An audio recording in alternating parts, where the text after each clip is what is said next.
नमस्कार, उत्तराखंड की खबरों में आपका स्वागत है। मैं आशनी दीक्षित और आप देख रहे हैं के न्यूज इंडिया। फिलहाल वक्त हो चुका है खबरों का, उससे पहले रुक करेंगे हेडलाइंस की ओर। सीएम धामी ने की समीक्षा बैठक, कहा दिव्य और भव्य होगा हरिद्वार कुंभ मेला, समय से पूरा करेंगे काम।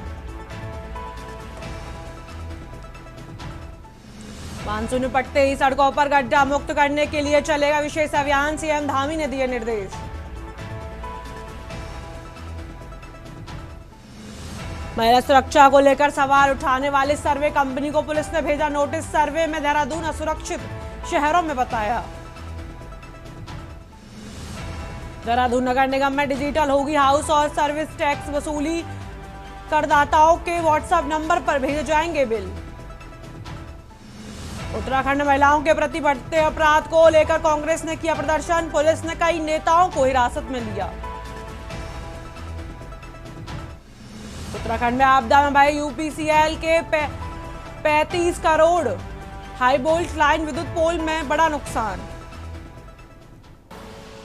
आप देख रहे हैं के न्यूज, खबरों का सारथी।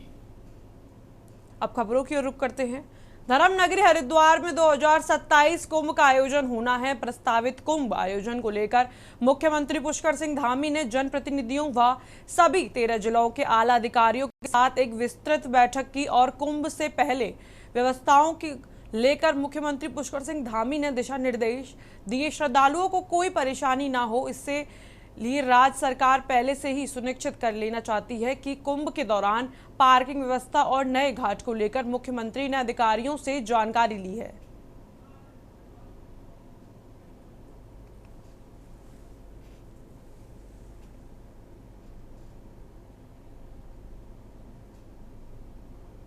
uh, 2027 हरिद्वार में कुंभ प्रस्तावित है, उसको लेकर आज सभी जनप्रतिनिधियों के साथ, सभी अधिकारियों के साथ, सभी जिलों के अधिकारियों के साथ आज विस्तृत रूप से उसकी तैयारियों के संबंध में बैठक हुई है। और ये कुंभ हमारा बहुत अच्छा हो, भव्य हो, सुविधाजनक हो, सुरक्षा की दृष्टि से अच्छा हो, लोगों को आवागमन में भी किसी प्रकार की कोई परेशानी न हो, अवस्थापना सुविधाएं अच्छी हों, नए घाट बने, नए पार्किंग स्थल बने, अनेक जो निर्माण कार्य हमारे शौचालय से लेकर जो होने, बिजली, पानी, अन्य सुविधाएं जो बननी हैं, उसके संबंध में बहुत व्यापक रूप से तैयारियां हमने प्रारंभ कर दी हैं।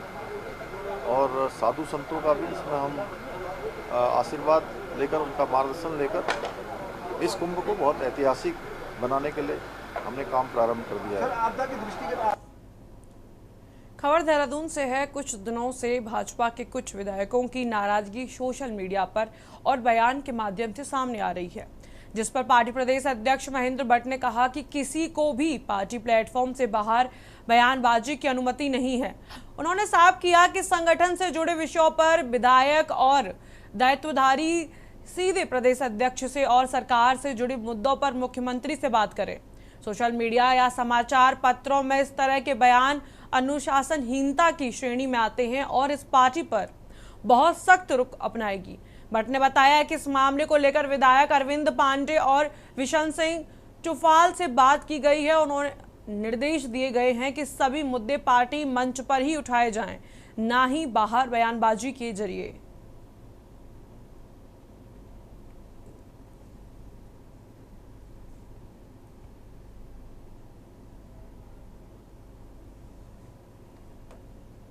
खबर विकासनगर से है, जहां कोतवाली विकासनगर पुलिस और एंटी ह्यूमन ट्रैफिक यूनिट की संयुक्त टीम ने हरवटरपुर की सोनिया बस्ती में किराए के मकान पर चल रहे अनैतिक देह व्यापार के अड्डे का भंडाफोड़ किया।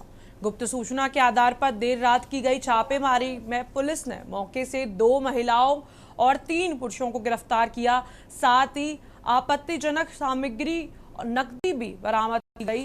गिरफ्तार आरोपियों में मकान का केयरटेकर जय नारायण शर्मा शामिल है। पूछताछ से खुलासा हुआ कि इस रैकेट का संचालन राजकुमार नामक व्यक्ति कर रहा था, जो फिलहाल फरार है। राजकुमार पहले से भी इस तरह के मामलों में जेल जा चुका है और ग्राहकों से फोन पर संपर्क कर सौदेबाजी करता था। जबकि मकान की देखरेख और पैसों का लेन देन जय नारायण करता था। पुलिस क्षेत्र अधिकारी भास्कर लाल साहा ने बताया कि ऐसे अवैध कारोबार के खिलाफ अभियान लगातार जारी रहेगा और फरार आरोपी को जल्द गिरफ्तार किया जाएगा। पुलिस राजकुमार की तलाश में संभावित ठिकानों पर दबिश दे रही है।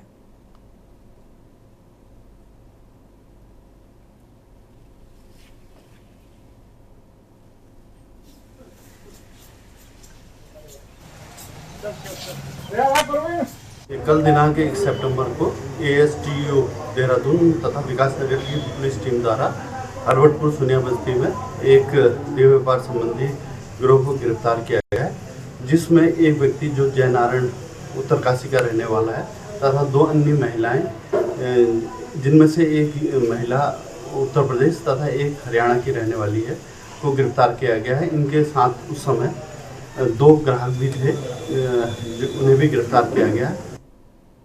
अगली खबर की ओर रुख करते हैं। कालाडूंगी विकासखंड अंतर्गत कोटाबाग ब्लॉक कार्यालय में सोमवार को क्षेत्र पंचायत सदस्यों और भाजपा मंडल कोटाबाग व कालाडूंगी के कार्यकर्ताओं ने संयुक्त रूप से खंड विकास अधिकारी श्वेता सैनी को ज्ञापन सौंपा। ज्ञापन में कार्यकर्ताओं ने हाल ही में चर्चा में आए क्षेत्र पंचायत संगठन अध्यक्ष नामक पद को पूरी तरह असंवैधानिक और भ्रामक बताया। उन्होंने कहा कि ऐसा कोई पद भारत के संविधान या पंचायत राज अधिनियम में मान्यता प्राप्त ही नहीं है। फिर भी इस पद के नाम पर एक ज्ञापन बीडीओ को सौंपा गया, जो गंभीर भ्रम की स्थिति उत्पन्न करता है।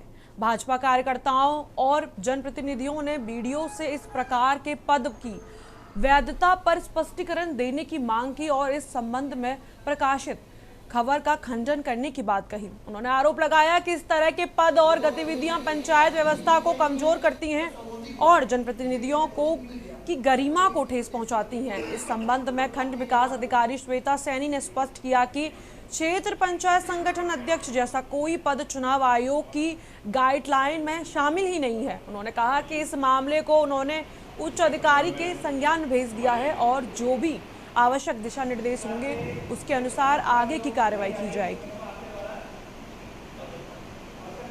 मैं सबसे पहले स्पष्ट करना चाहूँगी कि राज्य निर्वाचन आयोग के पर्यवेक्षक में यहाँ पे ब्लॉक प्रमुख, ज्येष्ठ उप प्रमुख और कनिष्ठ उप प्रमुख का चुनाव क्षेत्र पंचायत सदस्यों द्वारा किया जा चुका है और इसके बाद जो क्षेत्र पंचायत सदस्य संगठन नाम का ज्ञापन दिया गया है उसका कोई कानूनी या संवैधानिक आधार नहीं है, ना ही उसका जिक्र पंचायती राज अधिनियम 2016 जो उत्तराखंड का एक्ट है उसमें उसका कोई प्रावधान है और इस ज्ञापन की प्रतिलिपि हमने इसकी जानकारी उच्चाधिकारी को भी दे दी है। कुछ क्षेत्र पंचायत सदस्यों के द्वारा यहाँ पर एक ज्ञापन दिया गया और किसी एक क्षेत्र पंचायत को उन्होंने अपना ब्लॉक अध्यक्ष नियुक्त किया गया।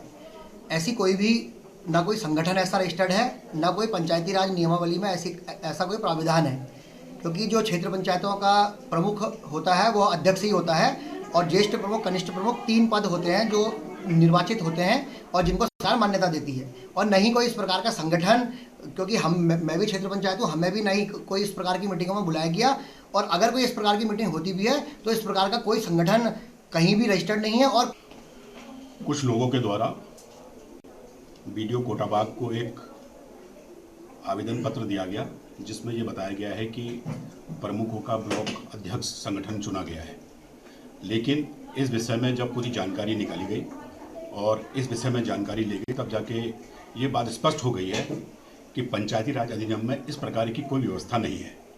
पंचायती राज अधिनियम में केवल प्रमुख, कनिष्ठ प्रमुख, ज्येष्ठ प्रमुख तीनों का चयन उत्तराखंड पंचायती राज नियमावली जो 16 है उसके तहत होना है।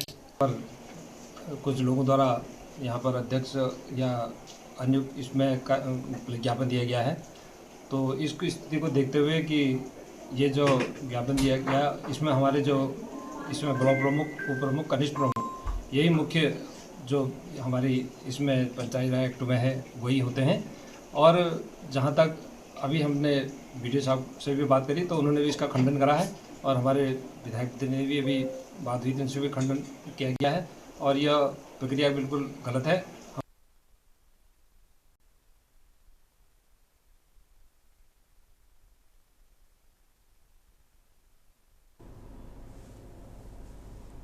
खबर देहरादून से है, जहां हाल ही में एक निजी सर्वे कंपनी पी वैल्यू एनालिटिक्स की रिपोर्ट में देहरादून का देश के 10 असुरक्षित शहरों में शामिल किया गया। इस पर एसएसपी अजय सिंह ने प्रेस कॉन्फ्रेंस कर रिपोर्ट को पूरी तरीके से भ्रामक और तथ्यहीन बताया। एसएसपी ने कहा कि इस रिपोर्ट में दिए गए आंकड़े जमीनी हकीकत से मेल नहीं खाते। उन्होंने बताया कि देहरादून में महिला सुरक्षा को लेकर कई प्रभावी व्यवस्थाएं लागू हैं, जिसमें गौरा शक्ति app, dial 112, pink booth, CCTV network और महिला हेल्प डेस्क शामिल है, जो 24/7 काम कर रही है। उन्होंने अगस्त माह के आंकड़ों का हवाला देते हुए बताया कि महिलाओं से जुड़े गंभीर अपराधों की संख्या बेहद कम हुई है। शहर में बड़ी संख्या में छात्र और छात्राएं, महिलाएं, पर्यटक निर्भय होकर शिक्षा और भ्रमण के लिए आते हैं, जिससे यह स्पष्ट होता है कि देहरादून एक सुरक्षित शहर है। एसएसपी अजय सिंह ने आम जनता से अपील की कि वे अफवाहों पर ध्यान न दें और किसी भी असामान्य परिस्थिति में पुलिस की मदद लें। उन्होंने यह भी कहा कि देहरादून पुलिस महिला सुरक्षा को सर्वोच्च प्राथमिकता देती है।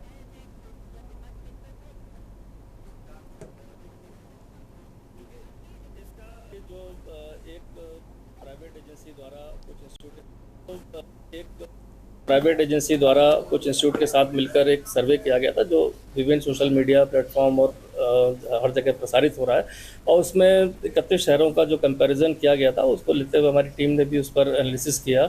और प्रथम दृष्टया ऐसा लगता है कि जो सर्वे था वो किस लोगों पर किया गया, मतलब कहने का कि किस एज ग्रुप पर किया गया, क्या प्रोफाइल थी, वर्किंग वुमेन थी, कॉलेज गोइंग गर्ल्स थी, सीनियर सिटीजन थे या हाउस वाइफ थी, या किस तरह के टूरिस्ट थे उन पर किया गया, ये स्पष्ट नहीं है उसमें। और खासकर अगर पुलिसिंग के एस्पेक्ट की बात करें तो दो चीज़ें उसमें महत्वपूर्ण जो बताई गई थी, वो बताई गई कि रोड साइड पर जो हैरेसमेंट होता है विमेन का, वो नेशनल एवरेज 7 है, जबकि देहरादून का 6 बता के बेहतर उसमें बताया गया। खबर रुड़की से है, जहां कांग्रेस के राष्ट्रीय सचिव एवं पर्यवेक्षक राजेश तिवारी मंगलवार को रुड़की के दिल्ली रोड स्थित एक निजी होटल में आयोजित जिला कांग्रेस कमेटी ग्रामीण की पत्रकार वार्ता में शामिल हुए। इस दौरान उन्होंने पार्टी के संगठन सृजन अभियान को लेकर महत्वपूर्ण जानकारी साझा की। राजेश तिवारी ने कहा कि कांग्रेस संगठन को जमीनी स्तर पर मजबूत बनाने के लिए हर जिले में सांसद, विधायक और स्थानीय पदाधिकारियों के साथ बैठक का आयोजन किया जा रहा है। उन्होंने स्पष्ट किया कि संगठन निर्माण में हर कार्यकर्ता की भागीदारी अनिवार्य होगी।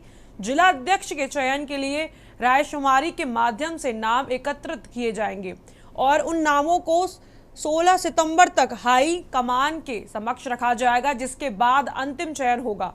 उन्होंने बताया कि मंडल, ब्लॉक और बूथ स्तर पर कमेटियों का भी गठन कार्यकर्ताओं की राय से किया जाएगा। इस प्रक्रिया में सिर्फ उन्हीं को जिम्मेदारी मिलेगी जिन्होंने पार्टी में कम से कम 5 वर्ष तक काम किया है। तिवारी ने कहा कि इस बार जिलाध्यक्ष के चयन में किसी प्रदेश नेता की सिफारिश नहीं चलेगी, बल्कि राष्ट्रीय नेतृत्व खुद तय करेगा कि जिला की कमान किसे सौंपी जाए। उन्होंने कांग्रेस की कमजोरी का कारण कार्यकर्ताओं की कमी और नेताओं की अधिकता को बताया और कहा कि पार्टी में अनुशासनहीनता को बर्दाश्त नहीं किया जाएगा। संगठन और अनुशासित और मजबूत बनाने के लिए कड़े निर्णय लिए जाएंगे।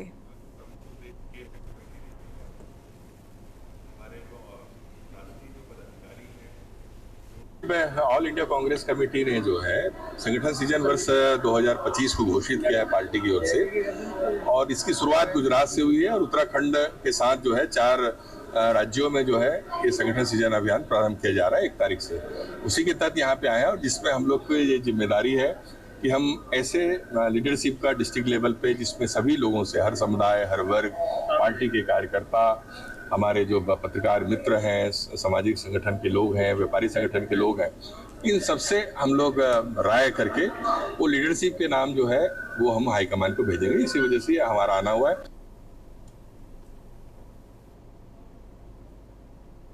अगली खबर की ओर रुख करते हैं। भाजपा युवा मोर्चा प्रदेश मंत्री विपिन पांडे द्वारा गाड़ी से एक व्यक्ति को चोट पहुंचाने और विपिन पांडे के खिलाफ हुए मुकदमे के मामले में नया मोड़ सामने आया है। पीड़ित के तहरीर पर पुलिस ने विपिन पांडे के खिलाफ मुकदमा तो दर्ज कर लिया, लेकिन अब पीड़ित खुद इस बात से मुकर रहा है कि पूरे मामले में भाजपा नेता विपिन पांडे ने इस प्रकरण को साजिश बताते हुए प्रेस कॉन्फ्रेंस की, जिसमें उन्होंने खुद इस एक्सीडेंट का मुकदमा दर्ज होने के बेबुनियादी बताया। इस दौरान उन्होंने कहा कि भाजपा के कुछ लोग पुलिस को मिली भगत से मुझ पर मुकदमा दर्ज कर रहे हैं और मेरी गाड़ी से कोई हादसा नहीं हुआ। ना ही किसी को चोट लगी है। इतना ही नहीं बल्कि इसके साथ ही उन्होंने कहा कि राजनीतिक साजिश के तहत मुझ पर कार्रवाई हो रही है। वहीं उन्होंने घटना का सीसीटीवी फुटेज भी सार्वजनिक किया, जिसके बाद पुलिस रिपोर्ट में चोट लगने की बात कहने वाले पवन कुमार ने भी इस घटना से इनकार कर दिया। उन्होंने कहा कि उन्हें कोई चोट नहीं लगी और ना ही वो किसी तरीके से कार्रवाई करना चाहते हैं, जिसको लेकर उन्होंने पुलिस की शिकायत वापस लेकर मुकदमा खत्म करने की मांग कही।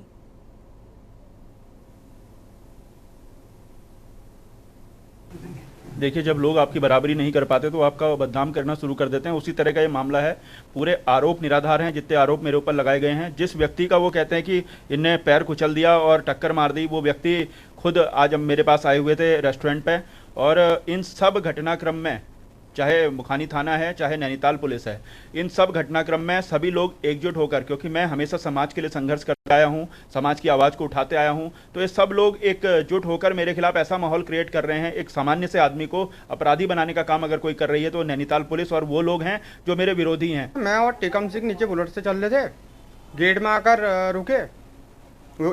उनको लगा, आगे टेकम सिंह को लगा कि गाड़ी मेरी ठुक गई है करके, और मेरे ऊपर जो बना रखा है इन्होंने केस, वो झूठा केस बना रखा है, जो कि 3 महीने पहले मेरे पाँव में पहले से चोट है। 3 महीने पहले की चोट है। मेरे को विपिन दास से कोई वो नहीं था। पुलिस वालों के पास जा रहे हैं, वो रिपोर्ट के लिए वो नहीं कर रहे हैं। हल्द्वानी में बीते 2 दिनों से हुई बरसात की वजह से किसानों की जमीनों को काफी नुकसान हुआ। इसके अलावा सूखी नदी पर बने पुल का एक हिस्सा डैमेज हुआ है। उप जिलाधिकारी राहुल शाह ने बताया कि गोला नदी ने बिंदुक्ता में जमीनों का कटाव किया है। नदौरा नदी से चोरगलिया क्षेत्र में नुकसान पहुंचा है। सिंचाई विभाग व राजस्व विभाग सहित अन्य विभागों की टीमों ने सभी जगह का स्थल निरीक्षण किया और रिपोर्ट बनाकर जिलाधिकारी को प्रेषित की गई। उन्होंने कहा कि हल्द्वानी चोरगलिया मार्ग पर क्षतिग्रस्त हुए पुल के एक हिस्से को ठीक करने का काम किया जा रहा है। इसके अलावा इस बरसात में कोई जनहानि नहीं हुई। अभी भी अधिकारियों को अलर्ट मोड पर रखा गया है। दिनों से लगातार बारिश की वजह से गौला और अन्य नदियों का भी जलस्तर बढ़ा है। इसी प्रकार से कलसिया में और देवखड़ी में भी जलस्तर बढ़ा था। गौला नदी में जो NHI के ब्लॉक्स बनाए गए थे, चेक डैम, कुछ वो बहे हैं, अन्य कोई क्षति नहीं है। PWD की जो अप्रोच रोड है उस तरफ भी भू कटाव हुआ है। स्टेडियम की जो सुरक्षा दीवार थी उसकी वजह से स्टेडियम की भूमि में इसमें कोई भू कटाव नहीं हुआ है, अभी तक पूर्णतः वो सुरक्षित है। और नंदौर नदी में भी वन भूमि जो लगती हुई है नंदौर नदी से, वहाँ भू कटाव हुआ है। कुछ प्लांटेशन भी वहाँ पे बहे हैं, वो क्षति हुई। अन्य किसी प्रकार की जनहानि या भवन हानि की सूचना शून्य है। अगली खबर की ओर रुख करते हैं। मौसम की मार से फिलहाल राहत की सांस मिलने की संभावना बहुत कम दिखाई दे रही है। मौसम विभाग केंद्र देहरादून में अगले 6 सितंबर तक अलर्ट जारी किया है। अगले 24 घंटे के लिए देहरादून, नैनीताल, चंपावत, उधम सिंह नगर जनपदों के रेड अलर्ट जारी किया गया है। कुछ स्थानों में भारी वर्षा, कहीं कहीं बहुत से भारी वर्षा होने की संभावना है, जबकि अन्य जनपदों के लिए ऑरेंज अलर्ट जारी किया गया है। 3 सितंबर से 6 सितंबर तक कहीं कहीं हल्की से मध्यम, कहीं भारी बारिश का दौर जारी रहेगा। ऐसे में सितंबर माह भी उत्तराखंड के लिए नासूर साबित हो सकता है।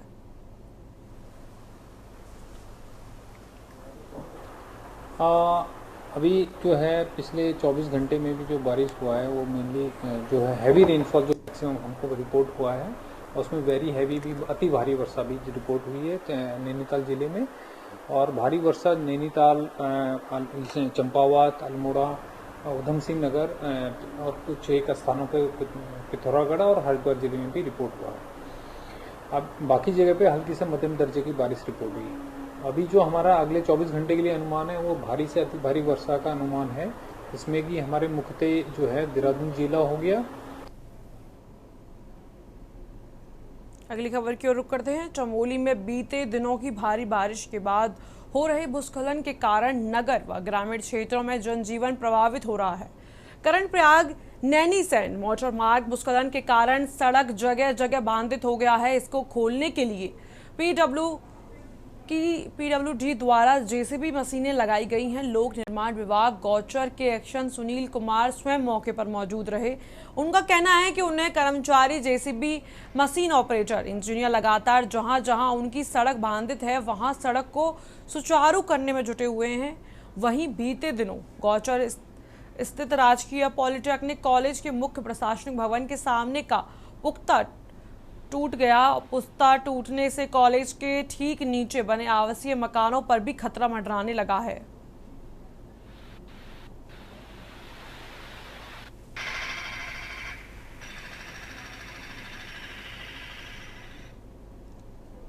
फिलहाल उत्तराखंड की खबरों में इतना ही। आप देखते रहिए के न्यूज़ इंडिया।